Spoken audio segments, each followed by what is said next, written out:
কুশধ্বজ স্টুডিওতে আমি অনেক দিন পর আবার এলাম। আর তোমরা হয়তো অনেকে জানো, আবার হয়তো অনেকে জানো না, আমি এই স্টুডিওতে প্রতিমার কাজ করে এসেছি 10 থেকে 12 বছর ধরে। আর এই স্টুডিওতে সরস্বতী প্রতিমাগুলোর কিছু রঙের কাজ চলছে, আবার কিছু প্রতিমা পুরোপুরি কমপ্লিট হয়ে গেছে। আর আজকে ভিডিওটা আপলোড করছি কারণ এডিট করার সময় ছিল না, খুব চাপের মধ্যে ব্যস্ত ছিলাম। তোমরা তো জানো আমাদের প্রতিমার শেষের মানে রং করা আর সাজানোর সময় কিন্তু অনেকটাই চাপ থাকে। আর এই স্টুডিওতে যেহেতু কিছু প্রতিমা কমপ্লিট হয়ে গেছে, তাই ভাবলাম আমি তোমাদের সঙ্গে প্রতিমাগুলো শেয়ার করি। আর এই স্টুডিওতে এবছরের প্রতিমার থিমগুলো কিন্তু একবারে নতুন ধরনের। আর কিউট প্রতিমা তো রয়েছে, তো অনেকগুলোই কিন্তু এবছর কিউট প্রতিমা হয়েছে।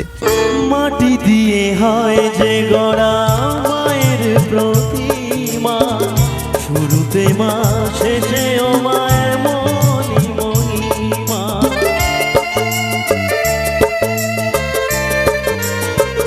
আর সব প্রতিমাগুলো তোমাদের কেমন লেগেছে একটা লাইক দিয়ে কমেন্ট করে জানিও।